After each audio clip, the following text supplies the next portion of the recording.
I told my panelists that we're just up here just kind of having a leisure conversation, and we also want you guys to get into to actually participate as well. But we thought that AI, that's such a hot conversation these days, and it's a conversation in everything, not just, workforce and education, but also, as you can see here today, right, small business and entrepreneurship. It's impacting all of us, and it's always a conversation of everything that I've gone to so far of, how is AI impacting us, and how can we utilize it, and how do we feel comfortable with it? So just to start off, my name is Nancy Prather-Johnson. I'm a dean at Connecticut State Community College, and I'm the Dean of Business and Professional Studies. I just got here in July, but this is my home. I'm actually originally from New York City, husband born and raised in Rhode Island, and so we decided to come back home. Yes, Knicks, yes, that part, yes. And so it's been nice to be back, really. We lived in Virginia Beach for about 22 years, and so it's really nice to kind of come back to my people. So I'm happy to be here. But for me, I'm really trying to make sure that I get to know you all as a community. I eat, sleep, and breathe entrepreneurship. It's certainly in my blood. And so any way that I could help our entrepreneurs and our small businesses, I want to do that. So I was happy to do this panel and have this discussion with these wonderful people who have really, really great advice for you. So we're going to introduce them. The first one here to my left is Jay Norris. And I'm not reading their whole bios just because of time. They can kind of fill that in as they speak. But he is a founder and manager partner of ThoughtPartnr. But Jay is interesting because this is what he does for a living, is AI, and helping people with AI and really helping them in that space. And so if you don't get a chance to ask your questions to him right now, certainly feel free to connect with him afterwards, but I think he has a lot to say around this subject. And next we have, they're not sitting in order, it's okay. Michael Luntta, is that how you pronounce that? Luntta, okay. Michael's the manager in development of automation services at ADNET. And Michael will tell you a little bit more about what ADNET is and what type of company that is. But he certainly, again, has really good intel on technology, the use of technology, as well as AI. Next, we have Angela Rodriguez. She's a program manager at the Connecticut Small Business Development Center. And so Angela is definitely going to add that scope of, again, a small business and how technology can help you. And last but certainly not least, we have Paul Guardino, who is the founder and chief technology officer at APG Tech Labs. And Paul is another one his main mission has been to really help with this topic around artificial intelligence. So we're going to just jump right in because the main thing is, what is this AI thing? And, how do we use it? So I just want to show of hands, how many here in the audience today can say, yes, I use AI, I'm really familiar with it, I'm an expert in it, I got this. Anybody? Okay. Okay. Yeah. How many have used some level of AI? Okay. Sure. Excellent. I find that some of us is a little bit more leery about using it. Of course, being in education is kind of like taboo, like, what? No, they can cheat? No. So just kind of helping educators around the fact that this is something that's useful. We actually have to share this with our students. We have to prepare them because it's now a skill that they need in the workforce. So, and I know it certainly has helped me. So hopefully you found it to be really helpful. And so we'll jump right in our questions here. When we think about AI, the piece is if you're not using it or you're not using it in a way that you feel that could really be beneficial to your business, how do we get started? We want you to leave here today with, what's the first thing you can do to get started? And so the first question for our panelists here is, what are some simple, low-cost AI tools that small business owners can implement immediately? What do you think, guys? Yeah, so I'll take that one. Hi, everyone. Great to see the turnout. Paul Guardino from APG Tech Lab. So First, I want to say thank you for having me. One message that we try to spread is using AI, getting started with using AI is part of the battle, part of the journey. But the second step is actually leveraging AI, right? There's a difference. We probably have used it, everyone in this room, at least once, maybe even this morning. But leveraging it for your business, adding value with AI for your business in specific areas is a total another chapter of the journey, right? There are open source tools out there like ChatGPT, like Claude, like Gemini, you probably use every day. They can be affordable, but as you know, prices are on the rise, right? I think the era of free and affordable AI is slowing down. But there are some things to be aware of, and I'm sure that the panelists to my right here will definitely chime in. But public AI, there's a data security relevance that you need to be aware of, right? Your data might not be your own, right? When you are working with business information, private information, it's not aware of your business for good reason. Sharing information with a ChatGPT or a Claude, it can seem very helpful in the ideas it's suggesting or maybe the assets it's building for you, but that data is then being shared with a public entity. So it's good to be aware of that and understand the dangers of that. And sometimes, even though it can be cheaper, it's maybe more beneficial in the long run to think about an option or a product that's more specialized, secure for your business as you're starting the AI journey. So I'll start us off there. Yeah, that's a good point, Paul. Thank you. Do you want to speak to that? Sure, I'll add on to that. I think a good place to start is where your data is today. Of course, security is of the utmost importance, but if you're using Google, maybe start with Gemini, right? Get the Gemini, pay for that plan because your data's already there. You've already trusted Google with that data. If it's Microsoft, use Copilot. While it's maybe not my favorite one, but if you're just, dipping your toes into it, use where your data exists today because that's already a place that you've put a trust in that company with that information. Great. Good morning, guys. Can you hear me? How you doing? Jay Norris here. Thanks for having me. I'm really excited about this panel.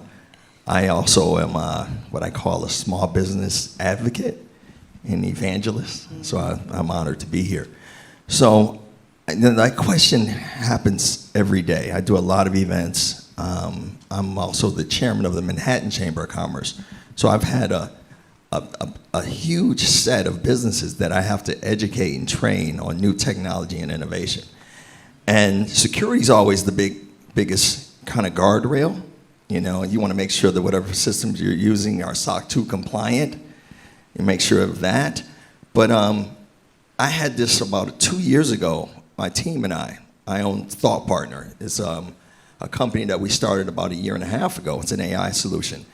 And the reason, when you asked that question, I thought about why we created ThoughtPartnr. Because as I was the chairman of the Manhattan Chamber of Commerce, I had a lot of business owners that were like, where do we start?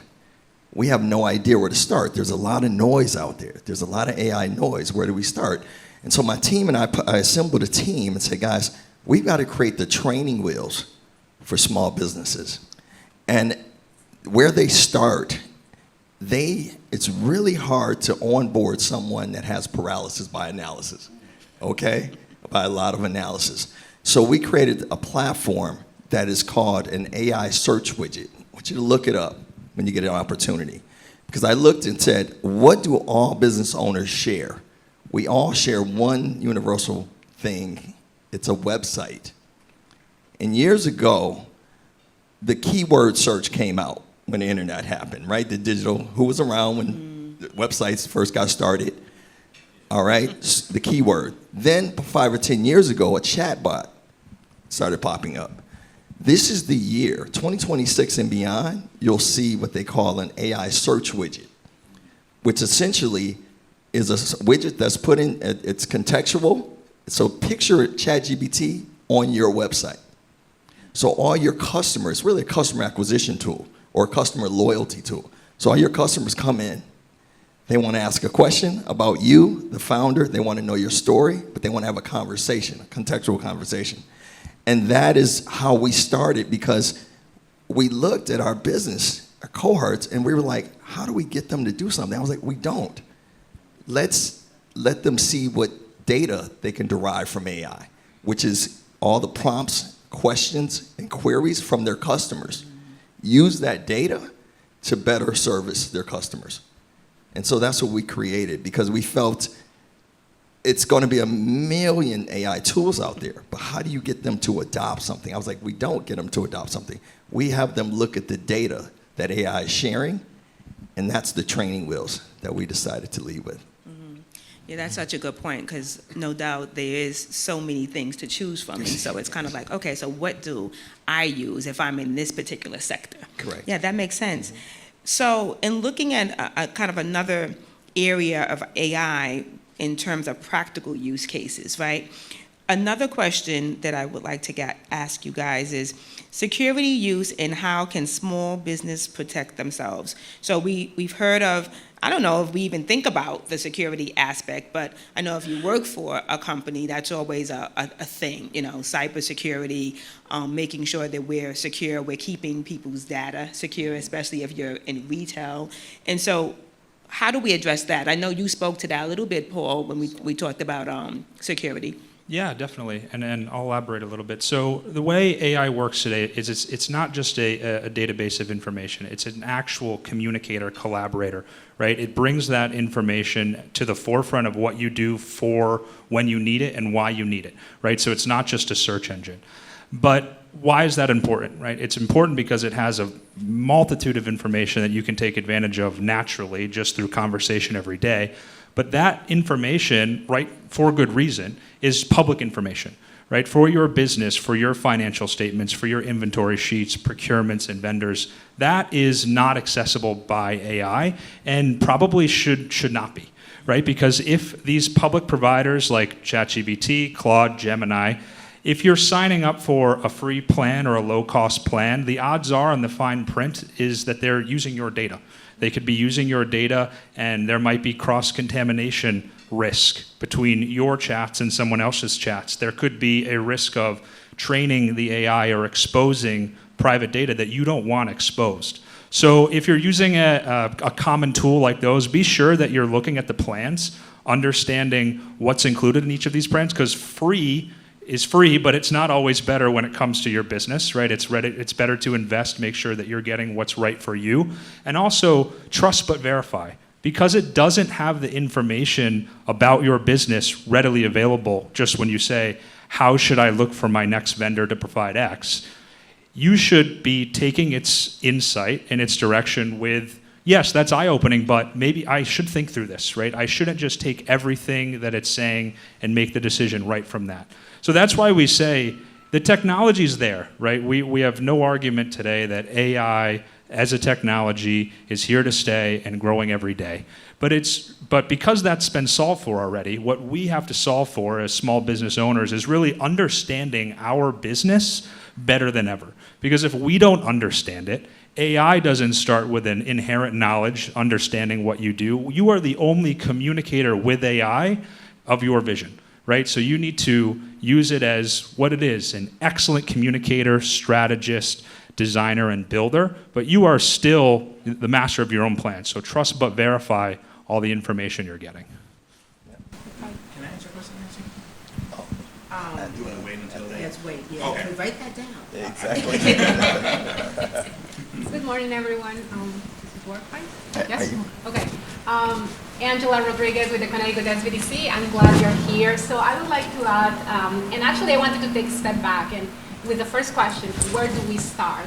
And going back to the last point on, yes, you have to understand your business first because AI won't make magic if you don't have that process clear in your mind, if you are not able to verify whatever AI is giving you, because let's say you ask one of the generative AI tools, ChatGPT, a question, and you get a wonderful marketing plan. But if you have no idea what that means, you will just blindly follow. And I think that's one of the main risks with this technology. It's so powerful, and sometimes we may just think, well, it's good. It's good enough to put it out there. But if you don't understand your business, if you don't understand even the topic you're asking about, I think that's where it gets risky.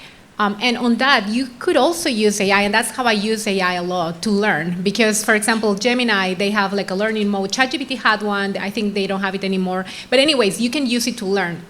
One example, I've never built a website or a dashboard before, and I did with AI, and I did it in a few hours. I got like a working prototype, but then I took a step back and I tried to understand what this means, because otherwise you are just doing these things, but you are not really understanding when things go wrong, you won't be able to fix it or react or just evaluate that. Anybody else want to speak on that? No, I just wanted to say, piggyback on what Paul and Angela said. Think about it. Have you guys, you look at Facebook, who's on Facebook? Very same protocol, guys. We need to look at the fine print on Facebook as well. I just want to mirror that, because we're a digital world now. I mean, we live in person, in real life, but all these platforms, we got to be checking the fine print at the end. All right, I just want to make sure we know that it's very similar to that. We're in that space. Yeah. When I think about small businesses, though, especially those who are, just starting up, generally for an entrepreneur, it's always funding or money can be an issue, right? We think about, okay, well, I want to build my own website, or I want to do more marketing, but I don't necessarily have the funds to do that. And so I think about AI, it's like, oh, finally something that we could utilize to perhaps delve into that without necessarily having a lot of funds. But small businesses tend to have a lot of other challenges, right? There's a lot of challenges that they have. And so when you think about some of the challenges that they have, how could you give them some advice as to how they utilize AI to help with some of those challenges? Like, for example, workflows, analysis, any challenges that stand out in your mind that okay, any small business is going to have, and this is how AI could actually help with that. Anything you could tell them or share with them? Mike? Sure, I can start with that one. When we are advising clients, we do an exercise with them, which is, write down everything you do during the day. Maybe do it for a week, to high level. But break them into two columns. One, the things that must be done, and the things I must do, right? And there's a difference there. The things I must do means I need to use my brain, or I'm the person who needs to make the decision on that process. I need to sign off on it. I need to review that particular work product. And these are, on the other side, the things that just need to be done. And I think everybody has those. And pick one of those things that just needs to be done and try to use AI to automate it. One of our clients was doing market research every quarter against their competitors. And it took, I think they estimated about 30 hours a quarter in order to perform that. So it's going out to LinkedIn, going to YouTube, going to their competitor sites, scraping all the data, putting it into a spreadsheet, analyzing it. How does their plan match up to what's happening in the market and with their competitors? And after a few hours of working through that and automating it with AI tools, it came down to like an hour or two. It was so effective that they moved that plan from a quarterly process into a monthly process. It was like, these are things that need to be done, but I don't need to be doing them. And start challenging those assumptions that you need to be doing them personally. And I would like to add that is a powerful use of AI. I think AI is great at gathering data, compiling that, and making sense of that. So if you, let's say you have a store and you want to check your competitors, what they are doing, what the clients are saying, think about Google reviews. So if you go to your competitors' Google review page and you can have like 100 reviews here, 200 reviews there, you can get AI to actually summarize that for you and make it digestible so you can read it and then you can make a decision for your business. But AI can be a powerful tool to do that, to analyze that data. Yeah. So just to piggyback on both of those, I get the question a lot, right? It's the classic question of how can AI work for me? What can it do? I know what it can do, but how can it add value in my business or even in my life, right? And if we take a step back from the technical aspect of AI for a second, it's really starting with what skills do you need in your business, what expertise do you need? What resources might be expensive or hard to come by, require time and effort from you that you don't have because you're actually trying to run the business in billing, financial, inventory management, POS, e-commerce, you name it. It's so hard to answer because all of our businesses are unique. They might follow similar models, but they're unique to us and our passion. And at the end of the day, you really, what I like to say is giving AI a resume, right? What are the pain points or the problem areas or the gaps in your business today, if you were to take a look? Are things taking longer than they should? Are you doing a lot of manual activities? Do you find it hard to use information to generate value, like leads or tune the products that your customers are actually interested in? These are just, examples, but we all have those pain points and areas where we think of every day, I wish I had time to get to that because that's a great opportunity for my business.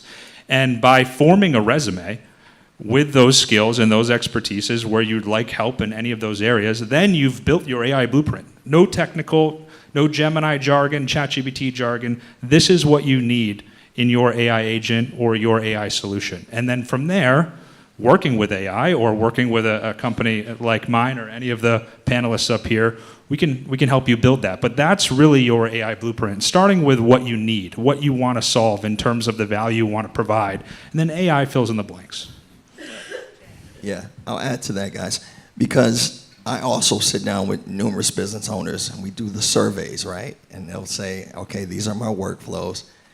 And then they're like, okay, which one should I tackle? Is it marketing, customer acquisition? Is it inventory management? And I say, well, which one has the most pain around it? I ask them that question, which one has the most pain around it? And then they'll share it with me. And that's another reason why I said they get a lot of paralysis by analysis, because they're like, well, which one do you think I should? I say, no, this is your business. You're the thought leader of your business. That's why we created this company called ThoughtPartnr, because we were like, no, we want people to feel empowered. It's human-led AI. It's not AI-led human, right? So we decided that, okay, let's look at this business. Let's look at their website. Customer acquisition seemed to be the quintessential one that everyone wants. We need more business, right? Just like we need money, we need more business. And so I said, okay, let's look at that.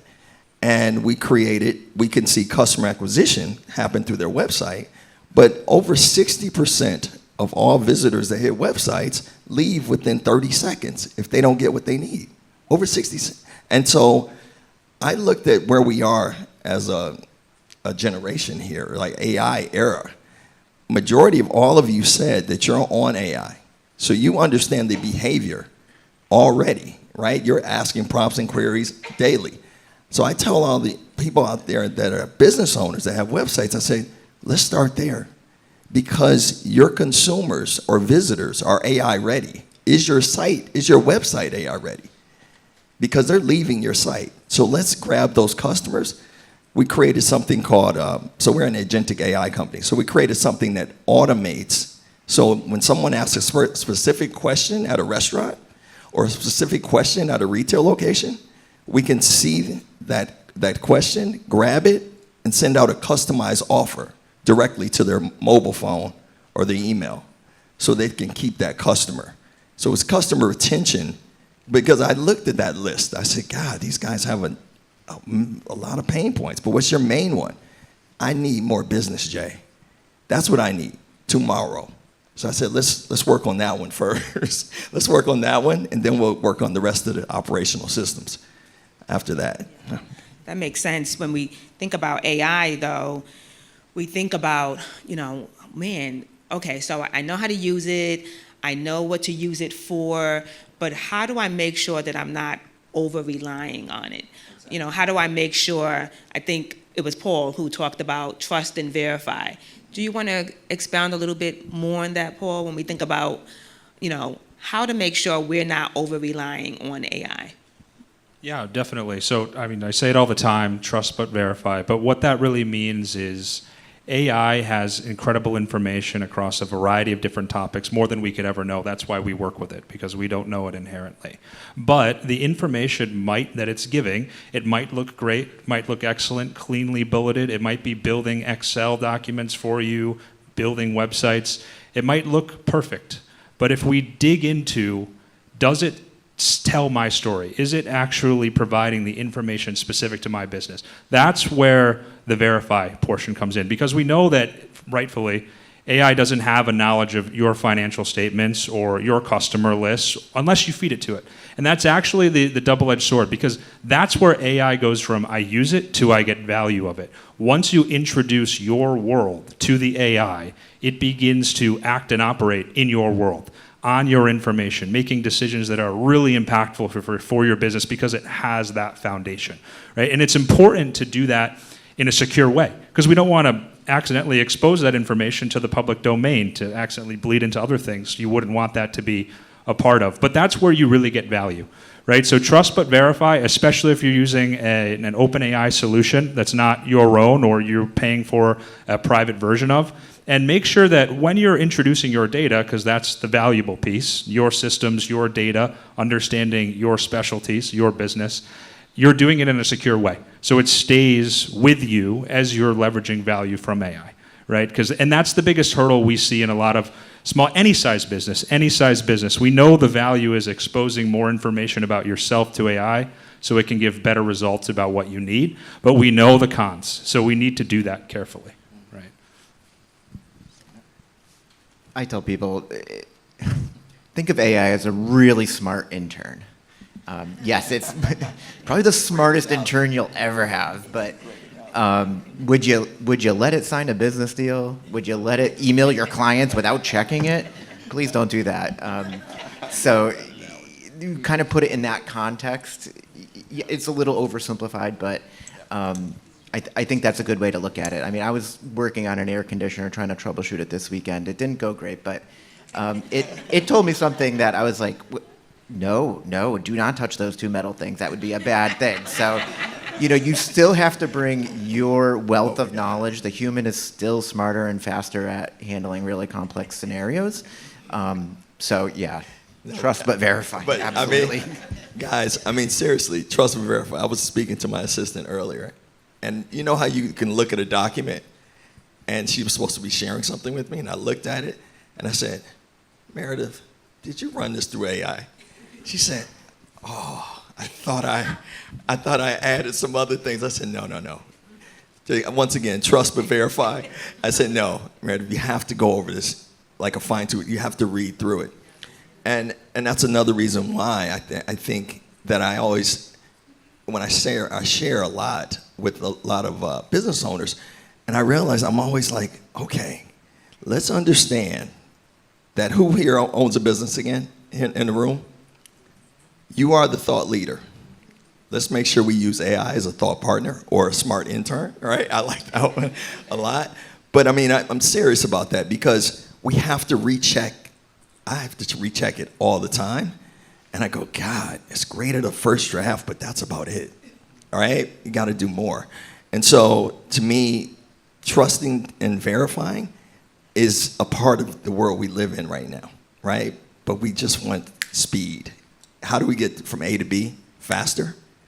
And I think that's the tool. We should use it as I love the smart intern thing, because it puts it down. You're still an intern. I need to check over your work. So. That's such a good point, and making sure that you're prompting it in a way that it really kind of follows your lead. So you're going to have some thought process behind it in order to give it the correct prompts, right? And so making sure what you're feeding it, your information, your knowledge, your thought, reading it over. Is this in line with something that I would want to do? But when you think about strategy and you think about decision making, we do quickly say, okay, let's see what it gives us. But making sure that we kind of look back at that and making sure that it makes sense also. And also recognize, that's why I love working with entrepreneurs, because the one thing that we have is creativity and ingenuity. And that is something, if you're doing something new and different, AI can't catch that. It's pattern recognition is all it has on us. So stay creative in your workforce, please. That's a good point. Excellent point. Angela, did you want to speak to that at all? Or? No, maybe just a quick tip. When you're prompting AI to make your life easy and verify, ask AI to make your life easier, and add the line saying, cite your sources, make it easier for me to go and verify what you're saying. If you're not sure of a fact, say that, cite that, a placeholder. I always use like a very specific prompt to get AI to cite all the sources at the end of whatever document, whatever research it's doing. So when you have it, then you will just go click and verify each of those paragraphs that AI is producing for Really you. good point. Yeah, thank you for that. Great point. So I know that you all have questions, but I want to ask you all one more question, because we think about the future. This is something that is changing rapidly so fast. It's really kind of hard to keep up with.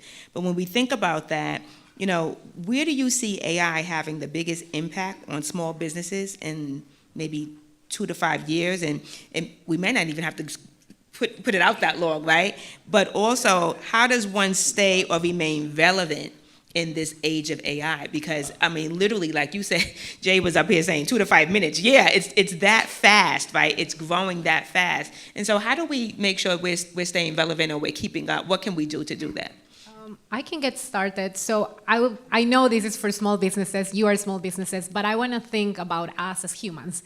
So me, Angela, the human, living in this new changing technology with AI. So thinking about that, I think AI, again, is super fast. So you want to, or this is my advice, I want to take a step back and do kind of an inventory of what skills I have and which skills AI can make better or augment faster, and then those skills that I really want to cultivate and continue exploring, continue learning. For example, one example, and I'm being super honest here, we received some questions for this panel, and my first instinct was, okay, I'll just run it by ChatGPT and get some really smart answers for the panel. And then I just stopped for a second and said, no, because that's actually an opportunity for me to actually share what I've learned and really see if I know what I'm talking about.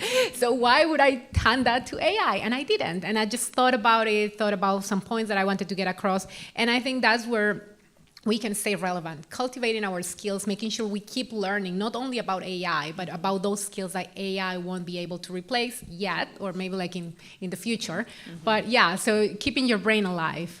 Yeah, I like that. Yeah, so I mean, 100%, I think we're all here because we're interested in either adding different skills or adding different resources to our business. And I think resourcing used to be and still is one of the biggest challenging aspects of a small business, because you have limited time, you have seemingly endless energy, but you know that dies down sometimes too, and you have so many things to get done, right? And you have maybe a limited budget, right? You have to spend wisely. So accessible resources, accessible expertise, accessible skills is definitely where AI is going to come into the play, right? So to add efficiency and speed, process large amounts of information, or simply adding expertise that you might have to go out and search for, upskill, learn on your own. There's always a trust but verify aspect. But at the end of the day, the way I think of AI and we think of AI at APG, it is a coworker, right? It is something that we give an understanding of our business to, and we leverage for being able to give me information that I allow it to go off, gather with its expertise, and then I review and use, because I'm now focused on building some other vision, right? So it's going to allow us to grow faster. We need to grow smarter, right? We need to understand ourselves better than ever. But it is an incredible resource as we look for specific skills and expertise that were hard to attain before, right? That's where it's really going to game change the small business.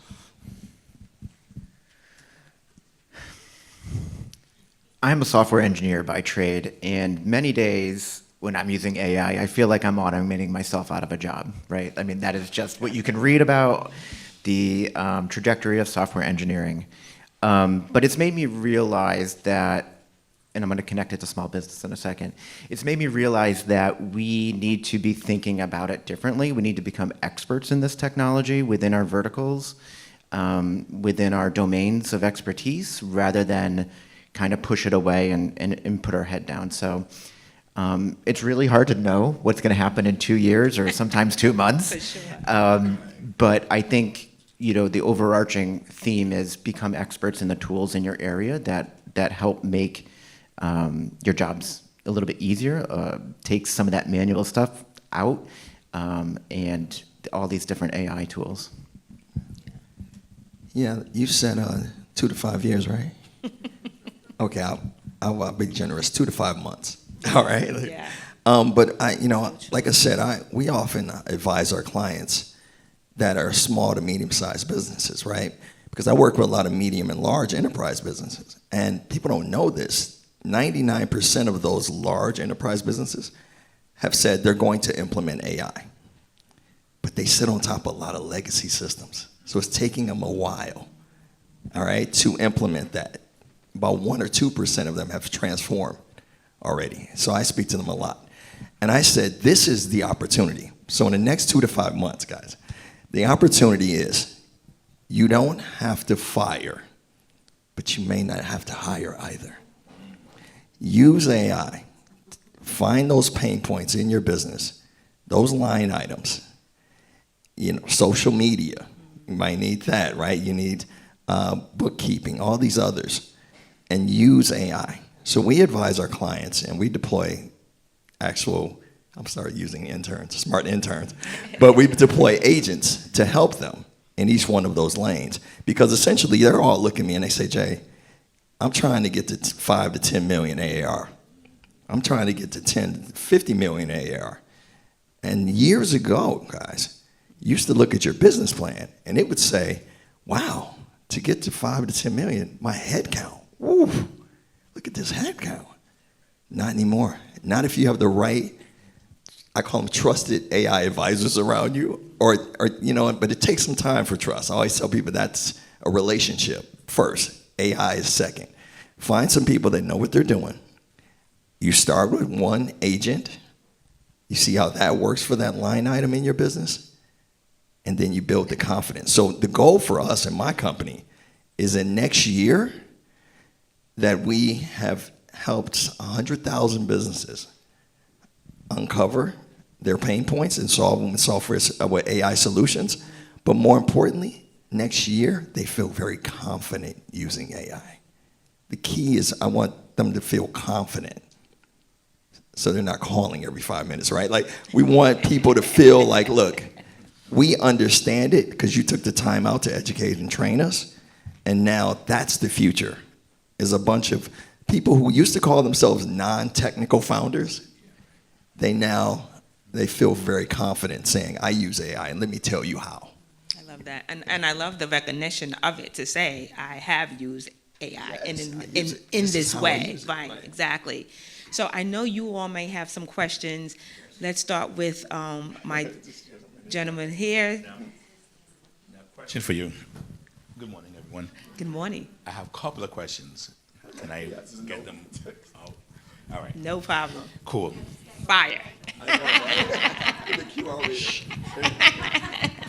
I like the notebook, by the way. Absolutely. All right. So, a couple of things. Now, I'm coming from your space. As I went to college, did programming, right?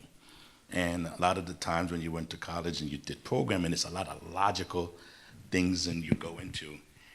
Now, when you're talking about prompts, one of the things I was thinking about is, does it hurt you to keep feeding the system, the AI system, the prompts, instead of just getting all of your thoughts all at once? So that way, when it spits out that first process, it's clean. Give that. I mean, you guys can chime in on that as well. I thought that was a great question, because critical thinking, actually understanding what your desired outcome is, would be best. If you want to get to, like I said, the quickest way from point A to point B, straight line, is a contextual, a critical question, but with the outcomes, your desired outcome in it, you should get that much sooner, because you could sit there all day long if you're just kind of just pontificating and just coming out with that initial thought instead of thinking of your desired outcome. at the end. But I'm kind of torn with that because when we think about it you want it to learn you. So if you want it to learn you, I feel like there is some kind of dating piece, right? to try to learn you. But I get what you're saying because you want to get it as fast as possible. If you want that question sooner, but if you want to continue, I've been reading up on people having relationships with AI, right? like total relationships, right? You can do that, and it's great, but it depends on, like you said, what is your workflow? What is your pain point? What is your time restraint? Yeah, so brainstorming with AI is incredibly valuable, right? It can help you just like bouncing ideas off of anyone, you come up with ideas you never had. But I want to focus on a different side of that question. There is a cost aspect to AI, right? Even more so now, right? Now that we're getting into more advanced models, they charge more. We've probably heard the term token. Token is the AI currency, right? So if you are asking, prompting multiple times, you've probably seen it in ChatGPT or some of the free tools. Oh, you hit your ceiling for the day. Now pause. You hit your ceiling for the day. Now pause. So if you're paying for that type of subscription model, over time that can add up in costs. So I like to break it down by task, right? There's not one way to use AI that fits all. If you want to brainstorm with AI, use a faster, cheaper model.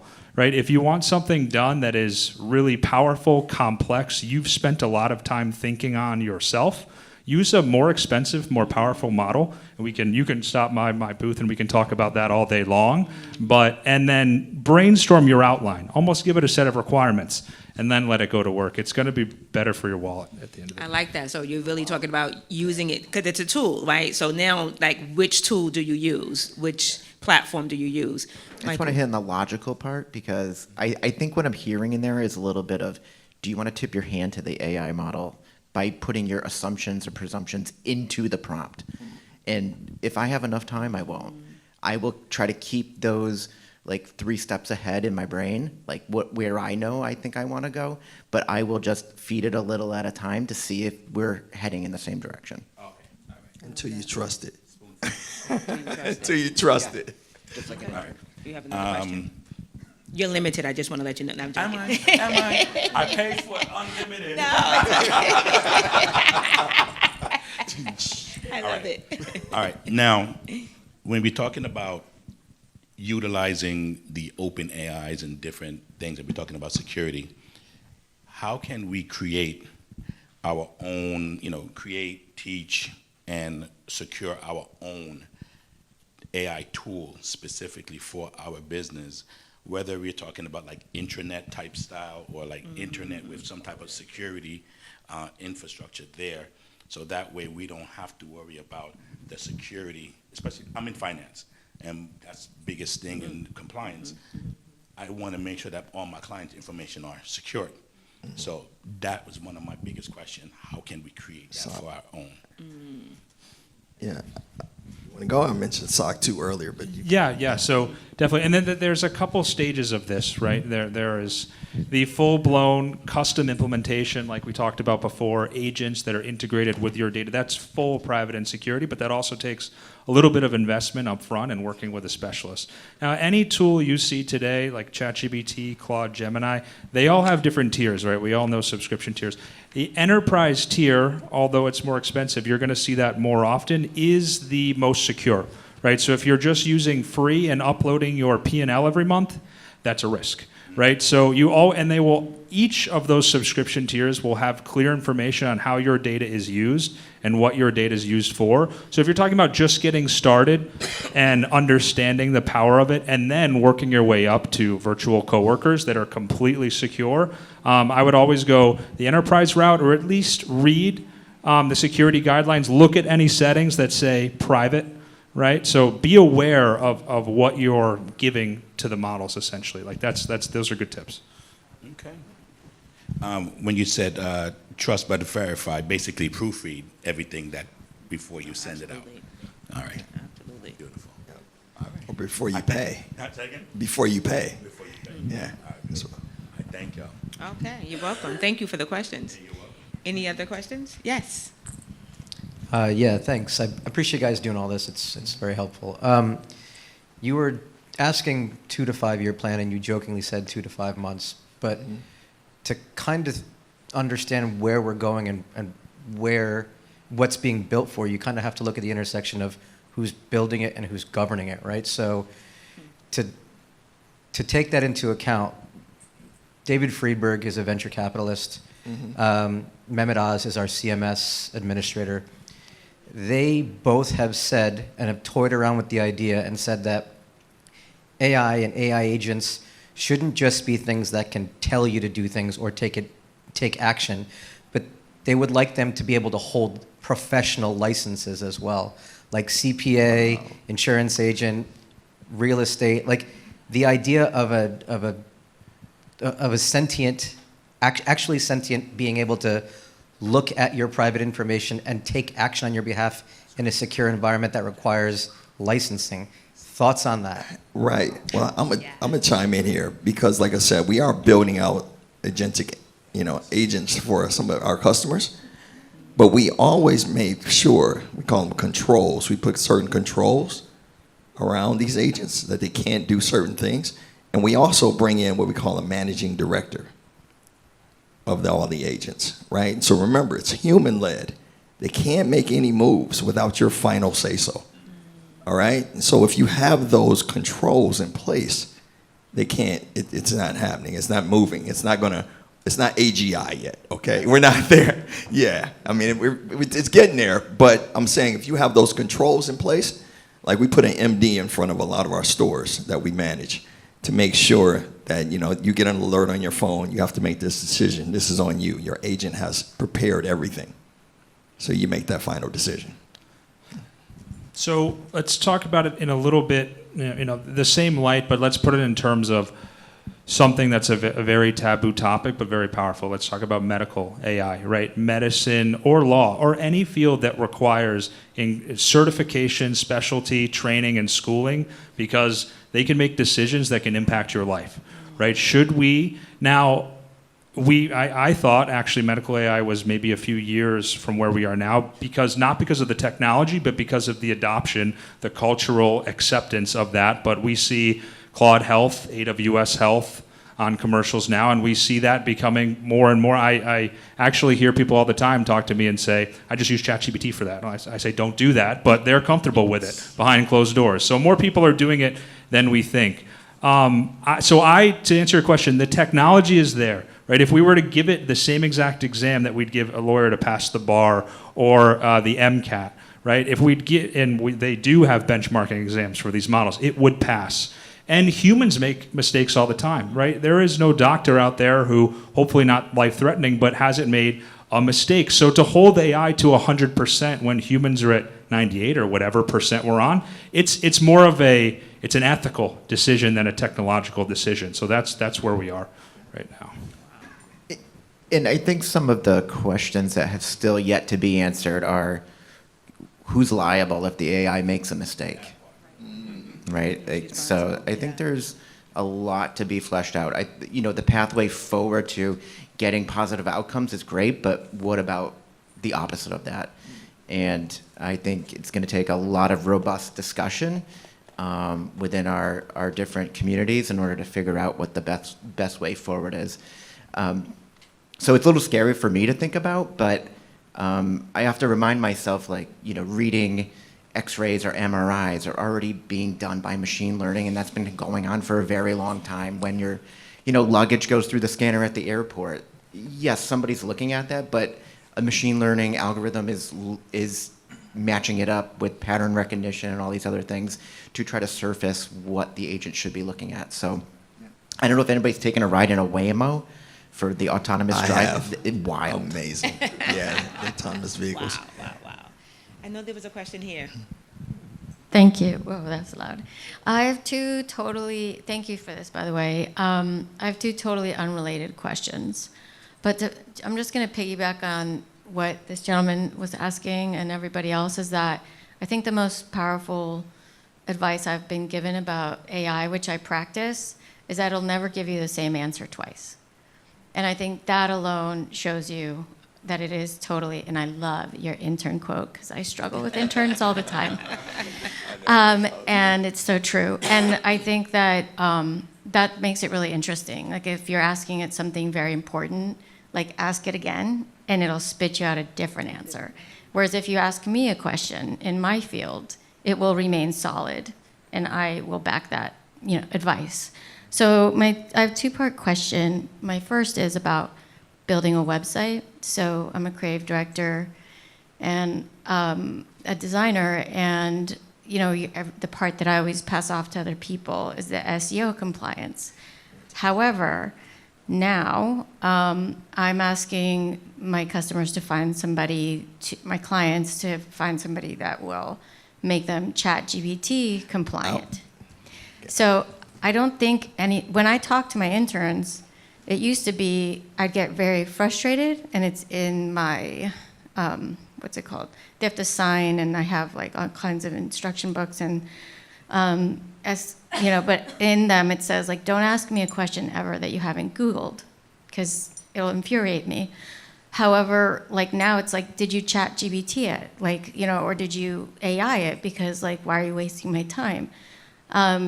So to that end, an advice in terms of what's your best way or source that you advise to do that within websites? And then my part two unrelated question is, how do you guys feel about AI-powered investment advice? Like in terms of stocks and buying and selling. So totally two unrelated questions. So I'll start with the second. So it goes back to the technology is definitely there, right? It's actually well known that like in anything, when you're buying the iPhone 17, they already have the iPhone 22 built, right? So the technology is definitely there. It's just about, is it publicly accessible, and are we willing to accept some risk, right? Whenever you're talking about using an entity that we understand but not fully, right? We're not experts. We didn't build it. You're incurring some risk, especially when you're making big decisions in your life: medical, legal, and financial. Those are kind of the big three, right? So it's always like, that's especially trust but verify. It can give amazing information quickly, and it might seem very convincing. This stock might go up 30% in the next month. I would not bet on that, right? It might be right. And over time, we might get more comfortable with that. We see AI-based consulting, agentic consultants, agentic financial advisors. We even see, I actually work with a private practice in the state, and they're thinking about how can we help patients think through their questions and issues or what they want to talk about with doctors using AI before they get to the office, so they can have more valuable visits in the short time they have FaceTime with physicians. That's giving medical information. We are not giving diagnosis, but we are providing medical information to help them better understand on their own time, access info that they might not have access to. So I think we're dipping our toe in, right? Just because that's what we do, right? We start off by experimenting, we get more comfortable, and even as we get more comfortable and it makes a mistake, we say, we might not be as mad as today. If it made a mistake, we should ban AI, right? So I think it's just a growing that we have to do, not the technology. To briefly add to what Paul said, yes, it goes back to our level of comfort, but also think about your customer's level of comfort. Because if you're using AI and you're processing, let's say, client data, so you also have to think about that. Think about how transparent you are communicating to your clients, how you're using AI, and giving them the opportunity to opt out. Because AI, it's just sprinting, and we as a society still need some time to catch up. So that's, I think, one of the things that makes this technology different, because it's just developing faster than what we can take to adopt and get our mindset in the world of AI. Yeah, that's a good point. Anybody else? As far as the financial side of it, I haven't found it's been helpful for sports, like trying to figure out who might win a sporting game. Just anecdotally, that hasn't the Knicks worked. made it, right? They didn't predict that. No, nobody predicted that. As far as the stock trading component, again, machine learning algorithms have been doing auto trading for a very long time. Like, it's even on the consumer, it's been available there. So it sort of just follows market trends. individual stock pick'ems, I probably wouldn't trust it. Yeah, I wouldn't trust it either. As I said earlier, it's pattern recognition. That's all it's doing, right? It's picking up from your patterns. But once again, as we see, no one thought the Knicks were going to be in, and no one could ever, all the algorithms couldn't pick that one, could they? Right? And that, once again, is why I always go, it's human-led. The thing we have on it, we are humans and we create, right? As long as we can stay in that creative space. But to get to your question about SEO and the websites, I know a lot of people come to our firm all the time and they're like, well, I tried to use Lovable and I created, who knows what Lovable is? Okay, well, they tried to create their website there and I said, you can do that if you want, but you got to make sure that, you know, your customers realize there's a real person behind this site. And that's where it needs some context, right? And so who's familiar with SEO, right? Who's familiar with GEO? All right, okay. So that's for my customers, a lot of times we create the data set on our dashboard. They can see the insights of all their customers that come in, all the prompts, queries, and all the responses, and the data gaps, meaning 12% are asking this question, and you don't have anything to represent that question on your site. Here's a suggestion. Put this content on your site. Then we took it a step further, and I said, guys, what about what's going on here? I'm reading the data. 90% of all Gen Z are on AI search engines now.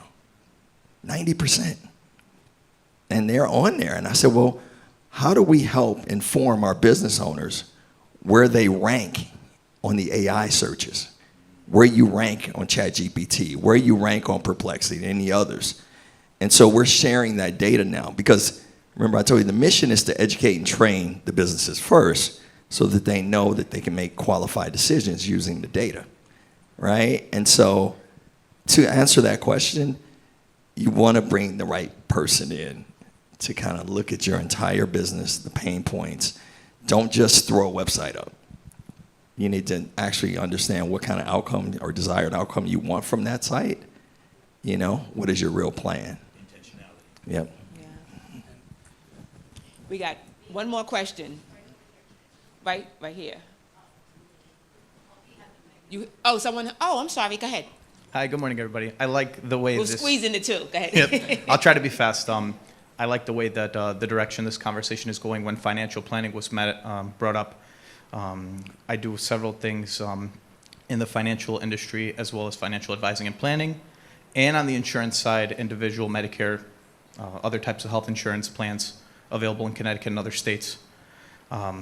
So one of the objections I get all the time, this actually happened yesterday, somebody had looked for my advice for picking a plan, a medical plan through the exchange, and I gave them all the prices and everything. They ended up finding a cheaper price, not sure how, for the same plan directly through the carrier Connecticut through ChatGPT at about half the price. So what I told him was, okay, well, you deal with them, and if you want to pick the plan through ChatGPT, good luck calling their customer service. To touch on financial planning, as I do that as a practice as well, independently, there is a couple of objections I've come across in the past, where why would I have to pay a fee for advice, or why would I have to trust you with my assets? Why can't I go here? Why can't I go there? Why can't I use ChatGPT to manage all of that stuff? The good objection, I personally had experience in this and came up with this to use as a rebuttal to that is, let's say ChatGPT knows what it knows about you. I mean, it really only knows what you tell it. So if you tell it how big your house is, your mortgage, all your debts, you and your wife's or your partner's income, all information, material information. If you don't tell it that you have a 13-year-old cat laying in the basement that needs a $5,000 surgery in 2 months, then you could come with some consequence financially that's non-material. So it's something that's more genuine and not not so much that you could kind of, you don't really tell it that kind of stuff, but those things happen. Mm-hmm. So I always have those conversations with everybody to kind of, fight my case. So in other words, the difference. Yeah, so I like that was brought up because I want to bring up another point as well, because I am very young in the industries I am in, very competitive, very fast growing, And I love the direction AI is going. I'm a very high, I mean, I pay $20 a month to do 3 jobs for me. You know, I could pay 3 salaries with that amount of workload I give it. But what I've noticed in the past 2 to 5 months, I have never seen much, I've never seen such an increase in the use of AI in the people that I work around, the advertisements that I see on TV or on Facebook or on my phone or on Instagram, and as well as some of the emails that I receive. It's almost like you could tell AI is the one behind it. And I realized this with Medicare brokers in my area, insurance brokers in my area that are trying to build their practice, or let's say they're 50 and they don't know how to use a computer that well and they're winging it. I want to keep my practice and my business focused on making sure that everybody I help knows that they have a person behind all of the advertisements, all of the presentations, all of the seminars, anything I offer, that I'm able to back it. So I want to make sure that I stand genuine and it doesn't just look like, I mean, if what happened in the last 2 to 5 months happened, I can only imagine how much more AI stuff I'm going to see in the next 5 months. Yeah. So I want to make sure that people know that there's actually a person behind my practice and what I do, and for as long as I live, that it stays the same. So just something to think about. Yeah, that goes back to the ethical piece as well. I wanted to get the question in, though. There's a question right here. Someone has a question. Oh, okay. Yeah. I was just making sure. I don't know. Y'all see me. Okay. No, I see you. Hello, my name is Cameron English. I'm the owner of the Jemiah Center. So I have a family collaborative space that is in person. And my question has to do with integrating tools from AI that goes past digital and brings it to the in-person space, because I work with families, I work with nonprofits, and you know, how we can move some of those digital tools into the in-person space. So I wanted to see if you guys have any insight on that. Thank you. I can. Yeah. I mean, and when you say tools, so can you walk me through a day in life in the office at your space? Yes, so there are workshops that happen. So, you know, I know there's an opportunity to teach about AI there. There is family and children that come in. How do you book? How did they book? How did Online. they find you? How did they find you, these Online groups? or in person? So, Online on your website? yes. I see. And are they're able to book right through the website, or do they call? Usually it is an inquiry. They put that inquiry in, and then I Inquiry, follow okay. up directly. Okay. Yeah, no, I mean, you're like the typical customer that we see, because there's the physical world, your in-person business, but you are digital. You don't recognize, but your website is a digital site, right? So you're using that to your customer acquisition actually happens through that site. So you can use AI to simplify that and ask, before those people get there, you'll have so much data on them that you can actually start to use that data to help them. I mean, I call it hug the customer more with the data, because you'll have more insight on who's coming in the door. More importantly, you can upsell them, because you actually understand. They'll start to share things with you that they need. They might need to use your space to rent it out, or other things that can happen there. But you start there. It starts with your website, and also any kind of digital advertising you may want to do to get more people in. You got to learn about the GEO, where you rank amongst other competitors in that area, and SEO and GEO. No, you can use AI for a lot of things. So just to add to that really quickly, because I think it's fascinating, something we didn't touch on today.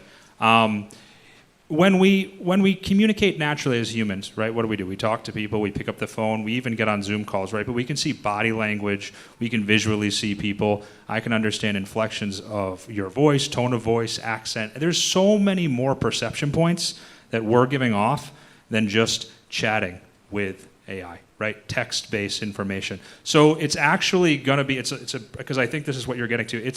It's a brilliant evolution of the space that you'll see. How can we take the brilliant brain that is behind just you texting and bring it to our real world? So you can be sitting in a conference room or a group session and actually have on a monitor AI hear you, AI see you, and AI talk back.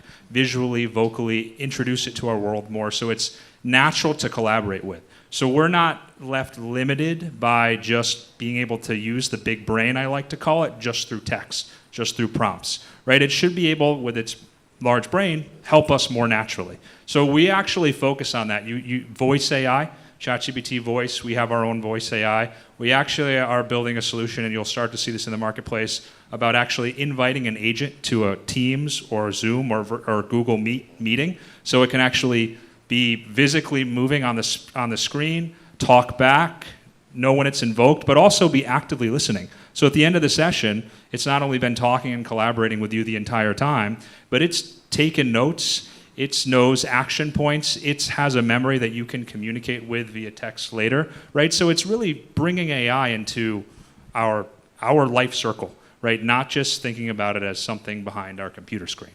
And like that is going to take the market by storm in a bit, right? I think you're onto something great there, yeah. Great. This was great. Thank you so much. Let's thank our panelists, please, and thank you as an audience. You can see we can go on and on and on. So there'll be a part 2, I'm sure. Right, Ben? Thank you. Thank you guys for listening. I appreciate it. And let's thank our moderator here. She did an awesome job, right, guys? Yeah. Thanks, man.